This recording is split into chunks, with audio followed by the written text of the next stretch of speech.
Good evening. I would like to call the City of Mount Vernon City Council meeting for Wednesday, October 23rd to order. The time is now 7:06. Would you please stand with me for the Pledge of Allegiance? I pledge allegiance To the flag of the United States of America and to the republic for which it stands, one nation, under God, indivisible, with liberty and justice for all. Item 1C is the roll call of council members, and I'll ask the city clerk to please call the roll. Here.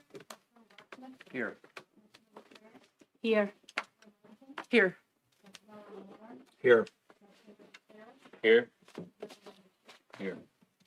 Becky, item 2, the approval of tonight's council meeting agenda. Are there any proposed changes to the agenda, or would council like to adopt the agenda as is? So moved. Second.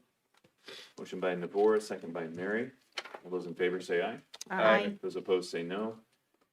Motion passes. Item 3 tonight is community comments. If there's anyone present here in council chambers that would like to address council, please come on up to the podium. Anyone here for community comments tonight? And seeing none, we'll move on to item 4, tonight's consent agenda. It includes meeting minutes, payroll checks, wire transfers, claims, and agreements. Would council like to move for adoption of tonight's consent agenda? I'll move for the approval of our consent agenda. Second. Motion by Mary and a second by Melissa. All those in favor say aye. Aye. Those opposed say no. The consent agenda is approved. Item 5 is committee reports. For committee reports tonight, council held their Finance and Parks Committee meeting at 5 o'clock this evening, and Councilmember Hudson is the chair, and she'll give us a recap on that meeting. Mary? It will be a very short and sweet report because tonight was all finance. I put here it is now, my budget book. We are in the midst of budget. This is our budget book for the year. So we spent 2 hours. We started tonight at 5, just finished at 7, which is why we're just a tad late. We got through a really good portion of having all of our directors explain their budget requests for next year. And we will continue that discussion in 2 weeks. Hopefully we will be able to get through all the other department heads, and then we will, as a council, discuss our budget for next year. And we adjourned at 7:02 Thanks, Mary. or so. Yeah, so folks following along at home and who know that the city website is where you find agendas for both the city council meetings and the city committee meetings. On that list of committee meetings next week, the 30th, you'll find a meeting taking place where council is going to be meeting along with the Planning Commission and the city's consultant, OTAC, who's helping the city go through our comprehensive plan. So you can check out the agenda for that on the 30th.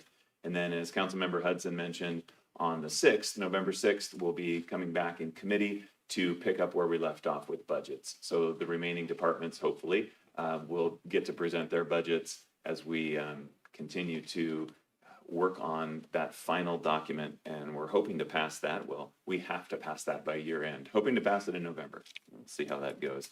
Last Wednesday evening, there was a Development Services Committee that turned into a budget meeting, and Councilmember Beaton covered chair duties for Councilmember Brocksmith. Melissa, you have that report. Thank you, Mayor. Yep, we met last week, and Finance Director Dave Valesky presented the council with the preliminary budget for 2025. He stated that the concern of the portion of discretionary budget is estimated at approximately 5.4% of the entire projected general fund budget. Our citywide budget is estimated at $103,663,000. Of that, the governmental operating budget is estimated at $47.2 million. General fund balance used to balance this budget is $1.4 million, which is compared to $1.6 million that was estimated for the 2024 general fund budget. Estimated general fund balance at December 31st, 2025 is $6.4 million, which is 16% reserve, which means the city is meeting its fiscal policy of 15%. Property tax includes the use of the remaining banked capacity of $548,000. The allowable 1% tax and all refunds and new construction. Assessed values have increased 4.7%. Sales tax is estimated to remain at the 2024 levels. We were then presented with details of what was and what was not included in the preliminary budget. The budget calendar was discussed, and then Dave started the individual fund and department presentations, including ARPA, the City Council, the Mayor's Office, Municipal Court, the non-departmental, and Finance. Departmental budgets continued, as Councilmember Hudson mentioned earlier this evening. And then he presented us with the 2025 tourism promotion / lodging tax funding that was approved by the LTAC committee earlier. And that might be on tonight's agenda, or maybe it's the next time around. So that's it. We adjourned shortly before 7. Great, thanks, Melissa. Item 5B is council member comments. Any council member comments this evening? Yeah, Councilmember Hudson. Melissa and I serve in Ward 3 in the city, and we were invited to discuss or to come to a community meeting for a group of our constituents. And we were there for over an hour, and they asked a lot of really great questions, including about the comp plan, parks, trails, very, very concerned with manufactured homes, over the overlay zone that we've talked about in the past. And it was a great conversation. They asked really good questions. And I just want to put that out there that if you want your council members to come and have a chat with a group at your, if you have a clubhouse or if you want to meet at someone's house, just reach out to us. We're happy to oblige where we can. And it's a great way for us to connect with our constituents. Thanks, Mary. Other council member comments? All right, then we'll go into the mayor's report. And to kick off the mayor's report, I will say it is not often that wastewater treatment plants make the news, and when they do, it's not always good news. But today in Mount Vernon, wastewater treatment plants in the news is a very good thing, because our wastewater treatment plant, which receives and cleans around 1.3 billion gallons of waste each year, got an award. The State Department of Ecology knows that we do a great job, and they want the public to know how well the city of Mount Vernon cleans its wastewater. So they notified us that Public Works Director Chris Phillips and Plant Manager Gary Duranso and the city's wastewater treatment plant are receiving the city's 19th award for outstanding performance in wastewater treatment. That, if you didn't know, that is a thing. It's a thing. And is Gary here? Yeah, he's right there. He looks like he might want to deliver a speech. I wanted to share this publicly because our residents can be proud of the fact that your city government goes to great lengths to ensure that we are keeping Washington's waterways as clean as possible. So, Gary, thank you to you and your staff. Very well done. Gary. Last chance for a speech. He's passing. He's passing. That's awesome. All right. The city of Mount Vernon has another staff member in the news for excellence. It's like awards night tonight. Another award-winning performance. The city's integrated outreach services supervisor, Aaron Von Femp, was the city's first social worker to be embedded in our police department. Council is very familiar with Aaron's incredible work.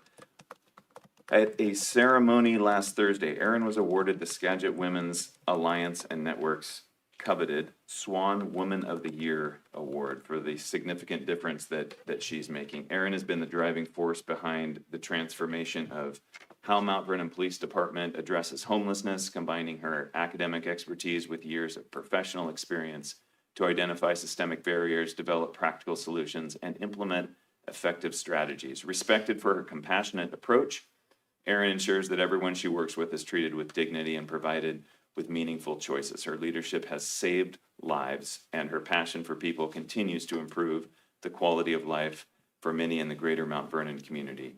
Erin would probably never come forward to be recognized, but I feel like it's an important thing for our residents to know about her work. So congratulations to Erin, Chief, I hope that you will pass that along.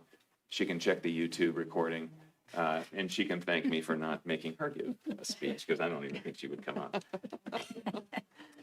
And it is that time again for us to get together and chat about any city-related topics that are interesting to you. Mayor's Coffee will be this Saturday at 10 a.m. We're going to do it at the brand-new Mount Vernon Library Commons facility.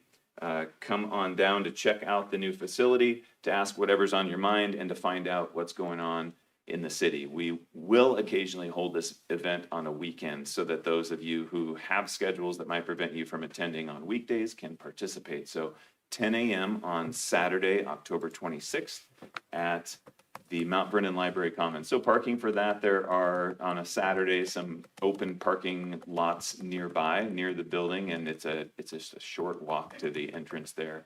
Come on in, we'll have coffee on for you. And that is your mayor's report for October 23rd.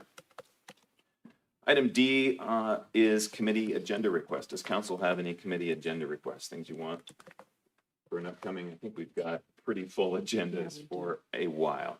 Item 6 on the agenda is new business. Under new business, item A is a public hearing and the approval of the 2025 to 2030 capital improvements plan, and special projects manager Steve Sexton will present this item. Hello, Steve. Hello, Mayor and Council. Good evening. As the Mayor said, yeah, this is a request for Council to consider an ordinance to update our 2024 for 2025-2030 capital improvement plan. That 6-year plan is an annual update to that. It's the facilities portion of the comprehensive plan. And just as a background, we've gone through all those steps required, collected the projects from the staff. Mayor and Finance Director went through those and sent that to the draft to the Department of Commerce for their 60-day review and authorization and approval of that. And last Tuesday, we had the Planning Commission meeting. And the Planning Commission, they respectfully recommends that the City Council consider approving the attached ordinance and update to the city of Mount Vernon Capital Improvement Plan. So that's what we're asking for this evening.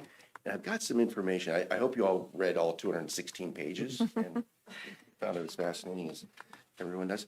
Just want to touch on a few things quickly. I know time is a hot commodity this evening with our agenda, but I just wanted to scroll through this quickly and take a look at some of the projects that are the top projects, really the top 2 projects by department. Here, as you'll find, this is nothing new to most of you. The CIP, you'll see projects fall off as they get completed, new ones added, and it's a process every year. These are some of the projects that fell off this year that were completed in the last year. Of course, the library community center parking lot project is a big one. Fire Station 2 was remodeled. Several transportation projects as well as wastewater projects. So totally $18 million in projects were completed last year. The new projects, there's a few on here you'll find. Hillcrest Park Tennis Court renovation, Lions Park Bank stabilization project for the Parks Department. And again, more surface water projects, about $1.8 million worth for a total of $2.2 million in added projects. These are the top projects by department. And I just want to point out that going through these and making the comparison to last year's CIP, all of these projects were on last year's CIP. So it's that continuation as they get on this, they get on the capital improvement plan and they rise to the top level of priority. And that's what we're seeing with these projects that are listed here. And in fact, of these 14 projects, 10 of them were on the top 2 last year as well, which I think that speaks to the importance of having a relevant CIP because those funding mechanisms are getting scarce. And more important that the plan is really relevant and as we move forward to get those projects done. Any questions so far? I'm kind of okay. Again, go through these quickly. The general facility priority projects, infrastructure improvements. There's a number of those. they're on your list in your packet. One of the big ones next year is some infrastructure improvement to the former city library space. There's been discussions about how do we best use that space for public service, and some of those public-facing services between development services and public works, maybe co-locating in that spot would be fantastic. And that's kind of the plan that we're approaching as we get into next year. It's got a lot of square footage that could be used if we use it very wisely, it can alleviate a lot of space considerations that we have in City Hall right now. Fire Station 1 construction, this is a big one. It was a $30 million add to your CIP. It is an unfunded, in the unfunded category at this point. But as you're well aware, that's a project that's in its initial phases and will be continuing into next year as well. Department radio replacement, I think that's pretty much an annual upgrade to their radios that they need. Again, this was the same one as last year, the SAN storage for virtual service servers for the IT department. They're continually upgrading servers to keep the city's computer network operational. This is I believe this is maybe a newer one. Jennifer, you could correct me if I'm wrong. A replacement of the pit toilet for Little Mountain. That is some kind of picture we got there to illustrate the need for that. As I mentioned to the mayor, the only thing that could make it worse is if it was scratch and sniff. So Oh, boy. yeah, it's a fully depreciated restroom facility that needs to be replaced. So it is on the list as priority project number 1. And then project number 2 is I think Parks Committee has discussed, is the renovation of Bonnie Ray Park, and what can be done with that to make it a public facility. Police Department, I think this is the same one that has been on this list for a couple of years, if I remember. 20? Couple. 20, But okay. not counting. So we'll just move on. Surface water, we don't have our public works director or engineer, but we do have our surface water manager here. So if there's any questions on this, he's the gentleman to ask. This is the Park Street pump station upgrade. Of course, it's the replacing the 170-year-old pump or 90-year-old pump that's in there. And it seems like it's due. So Carpenter Creek and Hickox Road culvert replacement. This was on the list as well last year, and it's rising to the top at this point. And I think there's more funding becoming available for some of these that's driving that as well.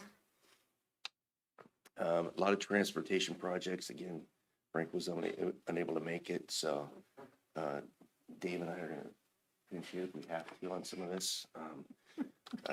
Brewside, we have the Adventure Road widening. That's Hogue Road to Simgar Lane. That's been on the tip, I believe, as well as the CIP. Another one is the Riverside Drive Improvement Project Phase 2, as we're all very well aware of, and that's pretty well involved in the process to this point. Wastewater treatment plant projects, restoration program. That's another ongoing, and the combined sewer system improvements. So again, if there's any questions, I think Gary took off, so we could make up answers, I suppose. So that gives you an idea of some of the projects. But again, it's just kind of a continuation from last year, and it'll probably be the same way next year. I do want to point out one thing though, and this was something that the Planning Commission was very clear on. Much of the discussion we had was based around the entire process that we're following in generating the CIP. And I agree with them wholeheartedly that we can change the process a little bit. And in my consultations with Mayor and Stacy as well, I think it would be best if this CIP was housed in development services, because it is a planning document and it aligns with the comprehensive plan, and it's just a natural fit. That's what I'm used to, and it worked very well. And so that's something we're going to propose for next year and begin the process a little earlier. I think that there was some well-earned frustration on the part of the planning commission that last Tuesday, we presented them with this and asked them to approve it, make any recommendations. I think it works better. It's a more relevant document if we start earlier and have some dialogue back and forth a little bit and help them feel more comfortable in what they're actually being presented. And same for council. I think we owe it to the council to give the council more time to reflect on some of these projects as well and ask those questions and educate themselves and to the best we can. Does that make sense? So that's our process that we're going to start probably in June next year and hopefully get this to the planning commission and council in August. Good. That way, comprehensive plan can inform the CIP, CIP can help inform the budget, and it's just a smoother transition. So, Thank you, Steve. We have a public hearing for the CIP, but questions for Steve first. You have any? Okay. We will open up the open record public hearing for the capital improvements plan 2025 to 2030. Anyone wishing to speak on the capital improvements plan? All right. Seeing none, we are going to close the open record public hearing for the CIP. And council, I would entertain a motion to approve the plan. What's the ordinance? Yeah, we are ordinance 3898. I'd like to move for approval of ordinance 3898. Is that what you said? Yes. Okay. Second. Motion by Mary and a second by Yadis. Any discussion? Yeah. Yes, sir. I do see that there's a couple projects from the CIP that are in this year's budget. I just want to, for my own clarity, make sure that this is not the last chance that we are going to talk about some of those projects before the budget is approved. This is just a document. Yeah, It's just a living document. Just approving it as a planning document. Yeah, we're not making purchases tomorrow. Oh, no, for sure not. I just wanted to make sure, just because they do overlap to some extent. And so I will be asking about a couple things that were talked about tonight at a later date. Just want to make sure that everybody's fine with that. I think so. Sure. Perfect, that's it. Other questions, discussion on the CIP? Okay. All those in favor, please signify by saying aye. Aye. Those opposed say no. All right, the motion for ordinance 3898 passes. Thanks for your work on that, Steve. Thanks, Stacy, and your staff. And thanks to the planning commission as well. Item 6B is the approval of an agreement with Snohomish County Public Defender Association for auditing services, and Steve Sexton has this item as well. Steve. okay. Thank you, Mayor. Yeah, council, this proposed agreement before you is for auditor services for our public defense system. Again, this started back in 2013 with the Wilbur v. Mount Vernon lawsuit settlement. A part of that settlement, or I should say settlement, that decision was that the two cities of Mount Vernon and Burlington would have an auditor overseeing their public defense improvements as they began. Originally, we were assigned an auditor for that. And by 2017, the program had advanced to a point where Judge Lasnik allowed the cities to go out to contract for these services. And at that point in time, the two cities contracted with the Snohomish County Public Defender Association, and we utilized their services until 2021. And at that time, not because of the work that they had done, but because the thought was we were in a spot where the program was operating successfully and we could operate on our own without that oversight. The thing where we're at right now, we have some changes to the public defense program coming down the pike, as Kevin Rogerson mentioned earlier in his budget presentation. There are some caseload restrictions going to be heading down our way, proposed for July of 2025, reducing the caseload limits of public defenders. Still remains to be seen. It's been recommended by the Washington State Bar Association The Supreme Court has not weighed in on that as of yet. So we are proactively making that budget adjustment as best we can estimate that additional cost in the 2025 budget. And that's reflected in your budget books, as is a proposed expense for the auditor services. This expenditure is also included in your budget book. So if there's any questions, I'd be glad to answer those. If not, I would just request that you approve the contract and authorize the mayor to sign this with the Snohomish County Public Defender Association. Questions for Steve? I don't have any questions. I just know, given the caseload restriction recommendations, I think that oversight is critical, and would make a motion that council authorize the mayor to enter into the contract with Snohomish County Public Defenders Association in the city of Burlington. Second. Motion by Melissa and a second by Mary. Any discussion on this topic? All those in favor, please say aye. Aye. Those opposed, say no. Motion passes. Thank you, Steve. Thank you, council.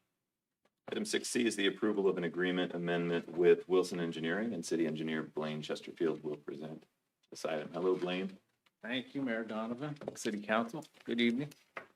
Speaking of one of the top two projects for the wastewater treatment plant, this is the combined sewer separation feasibility study project contract amendment. Staff recommends amending the professional services agreement with Wilson Engineering LLC for additional engineering services for the combined sewer separation feasibility study project. I know that the council and our committee had heard about this just a week or two ago, but just so that everybody else that's watching gets a little background on this, the main goal is to remove approximately 3 to 6 million gallons per day of flow from the combined sewer system. That's removing the stormwater out of so it doesn't go into the sewer system down to the wastewater treatment plant, which would reduce the need for capacity, just to have to redo the plant for more capacity, which would be a very costly endeavor. The feasibility study will answer questions like, what will it take to get this done? What sub-basin or what area will we need to look at to achieve this goal? And does the stormwater utility infrastructure have enough capacity to handle the additional flows that are being routed to it? Those are some of the key questions that we will have to answer as part of this feasibility study. It will develop a conceptual plan level list to utilize wastewater and or stormwater capacity improvement projects to achieve this goal. It will also help to determine future funding sources and opportunities to support these projects. Amendment number 2 adds $28,800 for a new total contract amount of $722,566. The surface water utility will be used to fund the amendment number 2.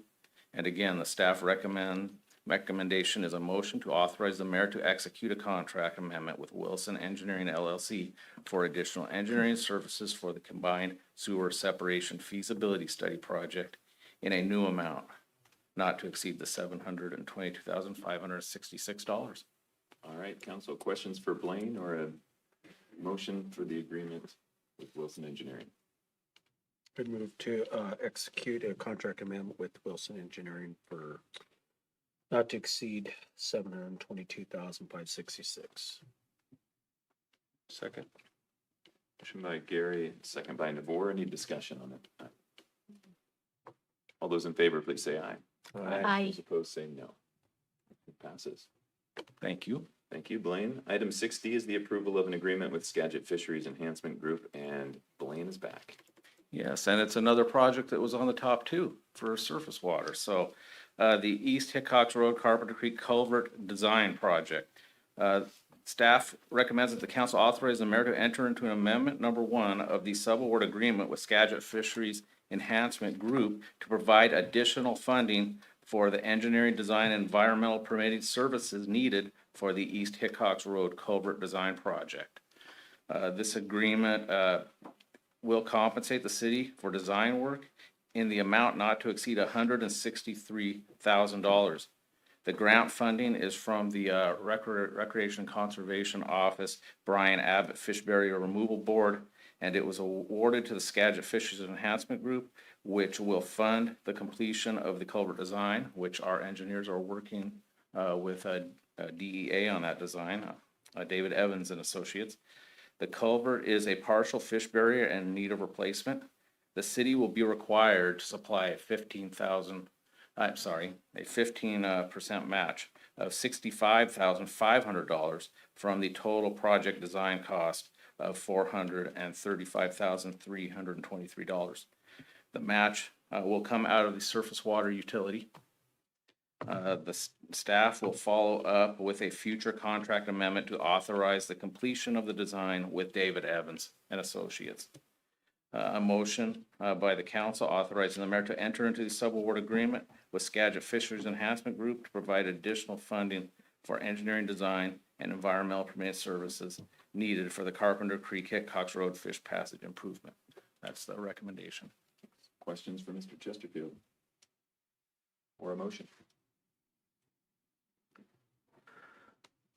Well, I'll just note that this is an important project. I'm glad Blaine's been working on it with the city and all the partners. There's a lot of work that's been done in Carpenter Creek, and so this is a key one, and we've gotten a lot of grant funding to support this. So it's a bit of a no-brainer, and unless I'm missing something, I'd be happy to make a motion to authorize the mayor to enter an agreement with Skagit Fisheries Enhancement Group. Second. Richard made the motion, Melissa seconded it. Any discussion on the item? All those in favor, please say aye. Aye. Those opposed say no. Motion passes. Thank you, Blaine. I did want to let the council know really quick that this culvert is on the list of projects that could be funded for construction, and it's ranked number 7th right now on a list of, I think, 55. So who knows if we'll get the funding for it? I'll be up to the state legislature, but I like our odds at this point, so. Excellent. Great, thank you. Thanks, Blaine. Item 6E is the approval of a street closure request for the trick or treat event. And here is Parks and Enrichment Director Jennifer Byrne. Jennifer. Good evening, council. So a fun event, an annual event that happens here in our community. And so we're requesting a street closure for First Street from Kincaid to Division on Thursday, October 31st from 3 p.m. until about 6:30 p.m. And so this is for the Downtown Association to do their annual Trick or Treat family event downtown. If you haven't had a chance to participate in it or even view it, it's kind of a fun thing to go down and watch and be a part of. So we are recommending the approval of the street closure request for the Downtown Association's Trick or Treating event. It is a lot of fun. Questions for Jennifer about the event or the street closure? Is there an age limit for the trick or treater? Not that I'm aware of. So if you'd like to dress up in costume and come on down. Well, with that, I would make a motion to approve. Second. A motion by Andrew and a second by Edis. Any discussion on this? I'm just trying to guess what the costume's going to be. Any discussion on this? All right, all those in favor say aye. Aye. Those opposed say no. Thank Motion you. passes. Thank you, Jennifer. Item 6F is a resolution to approve proposed edits to the countywide planning policies and development services director, Stacy Ratchner. Thank you, Is this- Mr. Mayor. The downtown trick-or-treating is a wonderful event. The ghouls and goblins start showing up around 3 p.m. at City Hall, and we're ready. Please stop by, council member. We'll be ready to go. And I am also trying to imagine what your costume will be. So thank you, council. So this evening, DS and the Planning Commission, we would respectfully request that this body consider approving the resolution in your packet and forwarding a recommendation to the Skagit County Board of County Commissioners that would approve the red lines to the countywide planning policies. So in summary, the CPPs, they have been reviewed and approved by your local Growth Management Steering Committee. They include updates that reflect recent state bills addressing the need to plan for both climate resilience and also to plan for housing that meets the needs of multiple income bands, from permanently supportive housing, low-income housing, missing middle housing, and also for those with incomes that exceed 120% of AMI. Countywide planning policies also include additional to that, the growth projections, the housing allocations as well. So the Planning Commission's recorded motion, in addition to that recommendation of approval to be forwarded to the county commissioners, it also includes 2 statements for council's consideration for forwarding to the board. That concerns emphasis on infill to accommodate future growth over the planning horizon, rather than on UGA expansion, and also ensuring that there's a deliberate strategy on the part of all the cities to plan for a mix of housing types for a variety of income levels within the incorporated UGAs. So avoiding concentration of types of housings of income levels in single places, but a deliberate strategy to plan for mixing of income levels and housing types. Thank you. Of course, I'd be happy to answer any questions about the draft resolution. Council, any questions for Stacy? It's Resolution 1061. I'd move to approve resolution 1061. Second. Motion by Gary and a second by Mary. Any discussion? Yeah, I'll jump in. We've been reviewing these draft CPPs for a while in the Development Services Committee, and other cities have been as well. And so I don't have any particular additional comments or questions, except one, and I'm not sure if it's fair to put Stacy on the spot about maybe if you have any history of this one. In the housing element, there's a red line that talks about, I'll quote it for everybody who's not looking, to provide equal access and to equitably meet the needs of Skagit County's vulnerable populations. Permanent supportive housing and emergency shelter capacity will be allocated to urban areas in a geographically balanced fashion and proportionate to each urban growth area's population. And that makes sense in many ways. I think the one sort of difficulty is that we don't have sort of endless capacity to operate shelters and permanent supportive housing.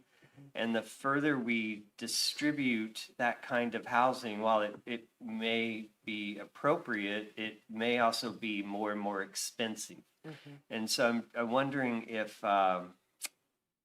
there's been discussion about that at a policy level, or if maybe we should just look at this as a guiding principle, and there will be a strategy at the county level that I think would take this deeper into planning and operational details.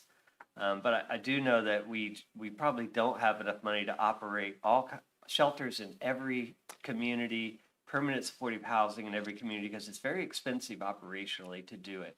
Absolutely. Yeah, thank you, council member. I think that's a great point and a great question. I do think the CPPs, well, don't think, but yes, the CPPs are recognized in state law as being guiding principles, with all our comp plans need to be consistent with them. So flows all our comp plans and regulations. The policy discussions we had about that, and you can see is sort of baked into the rest of the cake, if you will, with the CPPs, is the emphasis on a regional approach to trying to find funding for things like permanent supportive housing, to doing public-private partnerships, to developing those kind of developments. We know that those things are not going to be totally developed by the private sector, for example, and that cities are not going to have the funding in and of themselves. And so I hope that gets to some of your question. That was where those policy discussions have it, at least at the technical level. I won't speak for the leadership or the steering committee, but at least that we knew when we were developing those red lines that we knew there had to be a regional combined approach, much more so than in the past, than individual cities going out on their own and trying to take care of these, even though the allocations are individual, trying to pay for it themselves and using tools like North Star to take those regional approaches to funding. It's great context. Thank you. Thank you. Other questions or discussion? There is is a motion on the floor to approve Resolution 1061. All those in favor, please say aye. Aye. Those opposed, say no. Resolution passes. Item 6G is the approval of an agreement with Washington State Department of Commerce for grant funding. And I think Stacy Pratchner has this item as well. Come back. It helps when you look at the agenda beforehand. Thank you again, Council.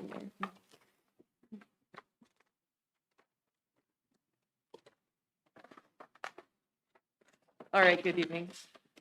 So again, Development Services would respectfully recommend it, the council consider authorizing the mayor to sign the grant that's been included in your packet. This is the contract with the Washington State Department of Commerce. This will facilitate the city's receipt of $500,000 from the state to support the city's work to complete the climate change and resilience planning that is part of our periodic update of the city's comprehensive plan. So council will recall that on October 16th during committee, we discussed the scope of work, or I apologize, I don't believe it was October 16th. I believe it was a date earlier than that we discussed the scope of work that the grant is going to support. We discussed the key deliverables for that grant, such as taking an emissions inventory to demonstrate how we plan to reduce VMTs, vehicle miles per traveled, and also GHG emissions, greenhouse gas emissions over that 20-year planning horizon. Also urban forestry planning, tree canopy retention, and also completion of active transportation planning. So that multimodal planning that we need to do. We've anticipated and created a schedule with the Department of Commerce that the grant work will be completed by mid-2025. And we've created a schedule and a list of key deliverables for that. So thank you for that review. We're requesting that you authorize the mayor to sign so we can get that grant money. Be happy to answer any questions about the draft contract. Council questions about the contract?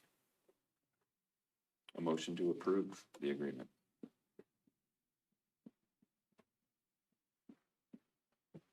Free money. So moved.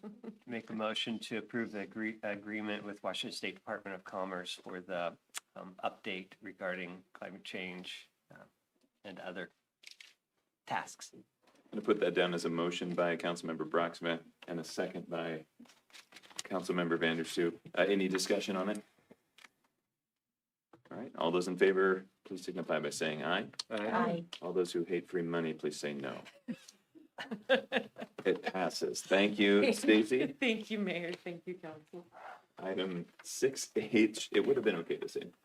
Item 6H is a review of the city's floodplain regulations, and the city's principal planner, Rebecca Lowell, will present this item for council. Hello, Rebecca. Thank you, Mayor. Good evening, Council.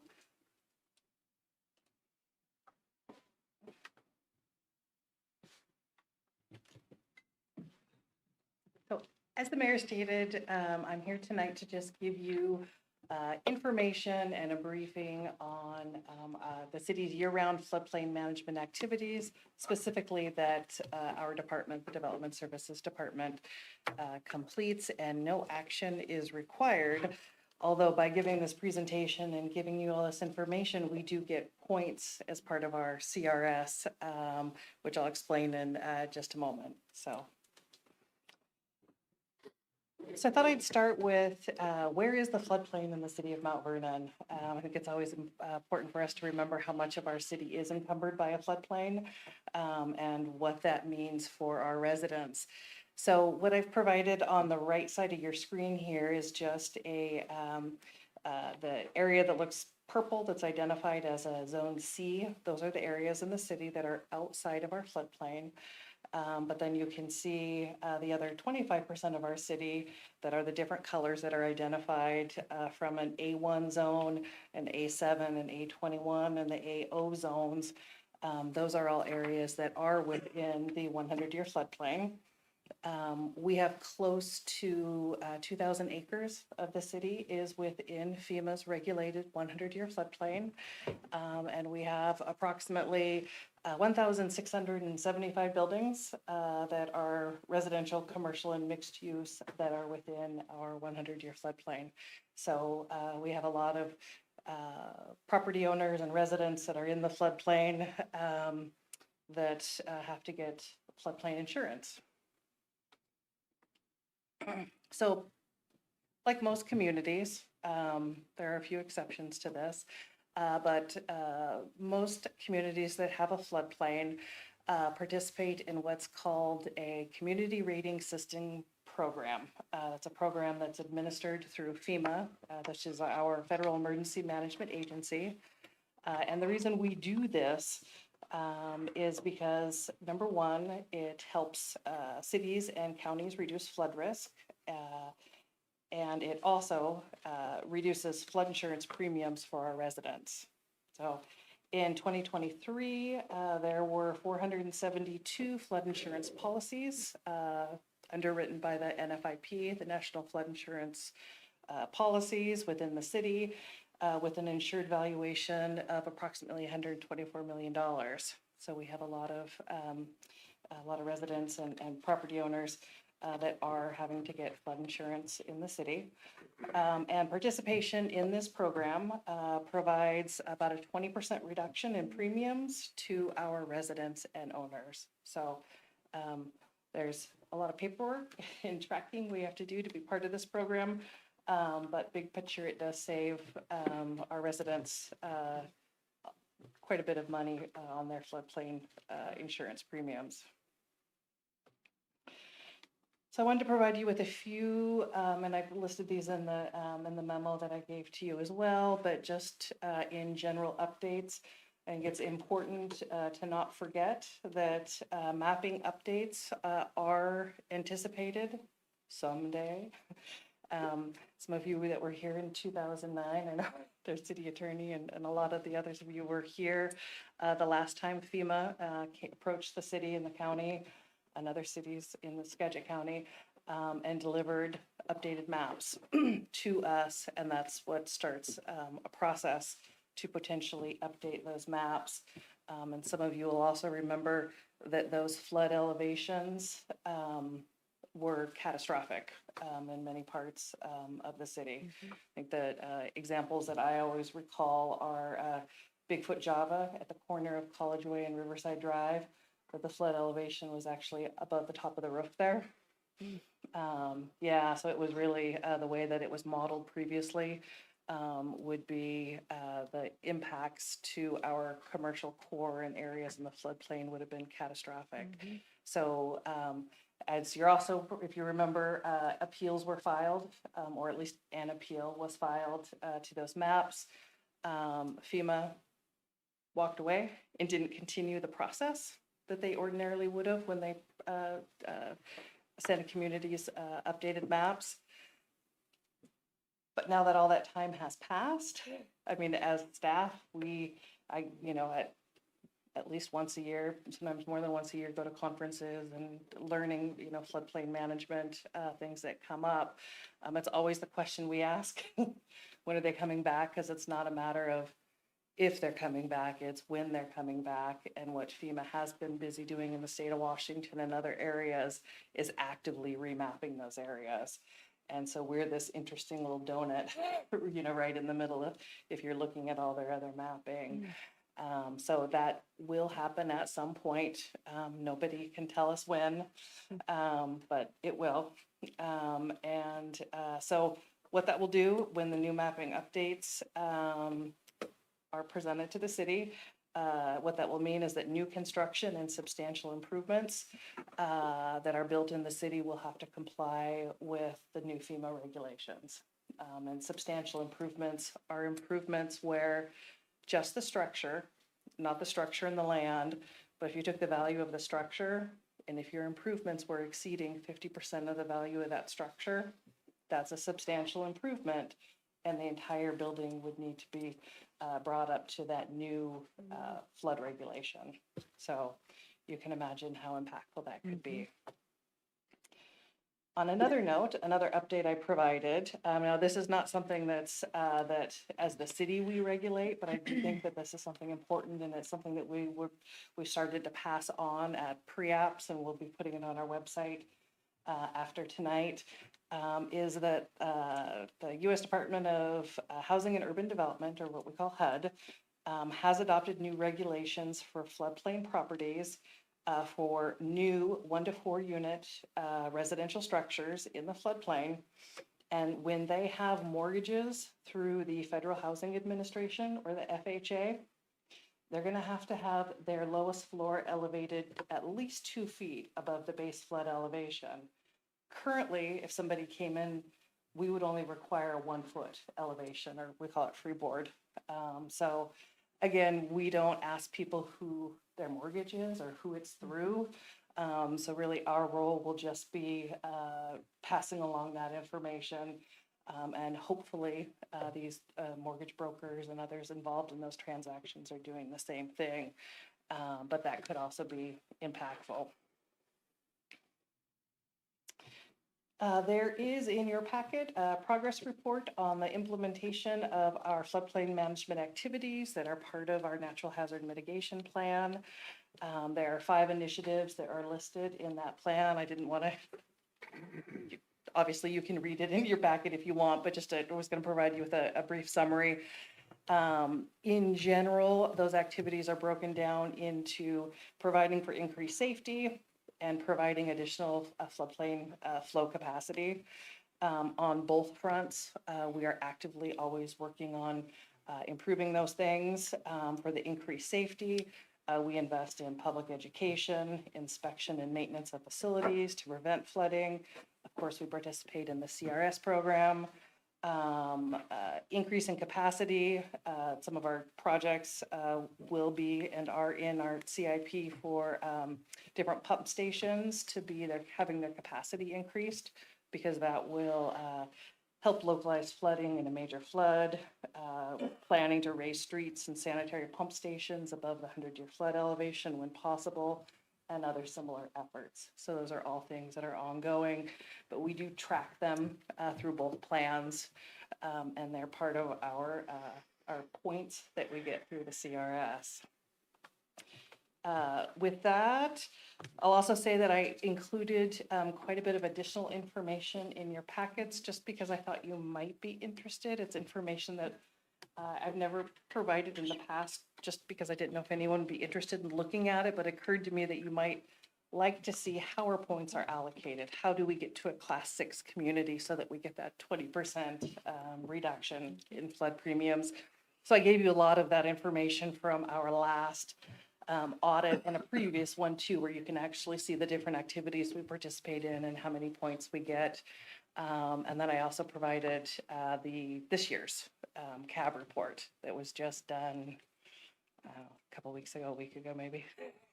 So, and with that, I'm happy to answer any questions. So council, no action on this item, but open for questions. I do have one. If you, just real quick, portion A downtown with the flood wall, if they change the maps, would that change possibly that we could go back and have to pay flood insurance? Yes or no? That'll be good enough for me. I can go dive. That is an awful question to ask me on the Mr. spot. Chesterfield has his hand Blaine raised has and a- would love No, to here's what answer. I read. I can tell you that when the flood wall, when the hydraulic modeling was done, they did have additional freeboard, and they did take some of that into account. But what I'll also say is that just because I am interested and see a lot of other cities when new mapping comes out, it's not unusual to have your 500-year floodplains turn back into 100-year floodplains. So it really is going to be dependent on the new modeling that is released and what that does with our flood wall, those elevations, and nobody knows the answer to how that modeling is going to look right now. So no one could say definitively one way or the other, because I would love to know too. Yeah, but if right now we're on the 100-year flood, right? Downtown is now in a 500-year flood, so it's in what's called a Zone B, because it was Okay. taken out of the 100-year flood, and it's in a 500-year floodplain. Gotcha. So I could answer a couple of things. One, the engineering for this was not done based upon that 1985 maps. Your 100-year flood protection that you invested in is based upon more current hydrologic models at the time. Again, we don't know what the new maps might say. So if it got to a point where decertification was on the table, the FEMA regulations would allow us opportunity before the decertify and put that downtown in the floodplain to improve the structure, to get it to a sufficient level of flood protection based upon the new model. So you will have an opportunity, if the modeling shows that that protection doesn't provide 100-year flood protection, to improve your wall to 100-year flood protection prior to decertification. And as long as you are doing those improvements, from what I last looked at the regulations, you will not get decertified. Just don't take the rug from under you. You'll have that opportunity if that worst case scenario were to happen. We did look at that issue. If that makes sense. Sounds good. We don't need to we don't get in, this could go for hours, so. Let's, Other questions? Blaine had something else, didn't he? Did Blaine have something to say? Blaine, did you want to? Kevin answered it excellent, and so did Rebecca. When we did the flood wall, it was based on the new hydrology, and it was set up for the new hydrology, so the downtown should be in good shape. Now, whether they decide to make the hydrology different, that's another question then. But we did base it on the new amped up hydrology they were proposing at the time, so. Thanks. And that was a hydrological model that didn't account for the existing levee structure, which they should be doing now, even though they're not certified. There is some measure of flood protection. Who knows what's going to come out of the mix? We don't. Well, Rebecca referenced an immense amount of paperwork and tracking that's involved with the CRS program. So I just wanted to thank her and staff for all the work that they do for that program to save our residents the money that they save. That's a no small task. So thank you. Thanks for delivering that item. Item 6J is the approval of an agreement with React AV Systems for Technology at Fire Station 2. You forgot I. Did I forget I? I've heard it. Isaac, come on in. Come on up. I changed my mind.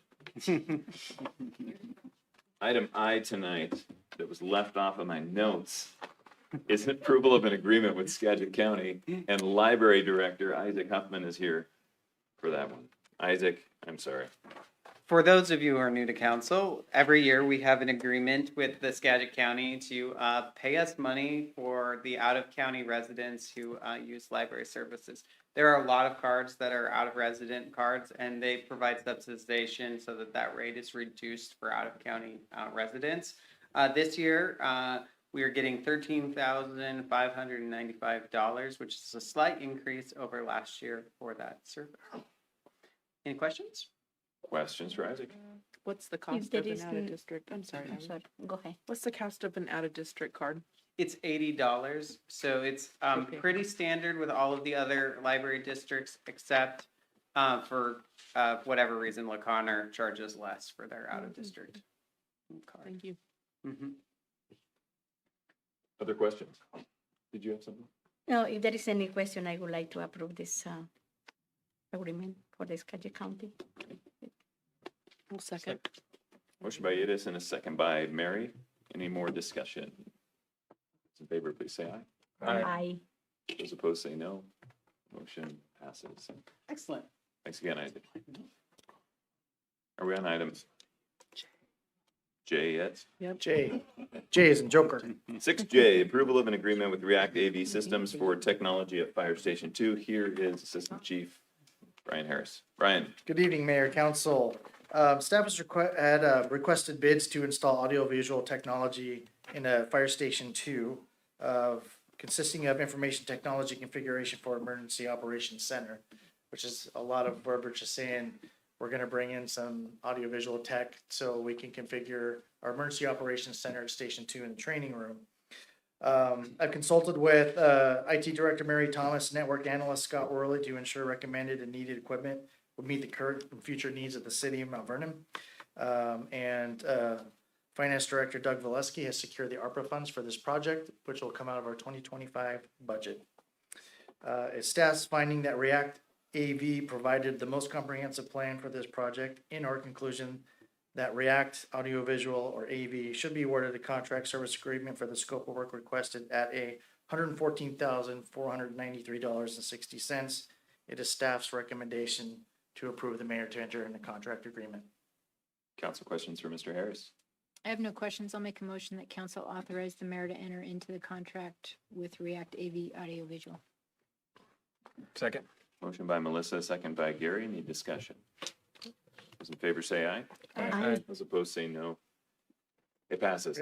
Thank you very much. And I just want to say that I know more about floodplain stuff than I ever wanted to know, working on Station 1, and that Director Station Petitioner and Rebecca Lowell are my new best friends.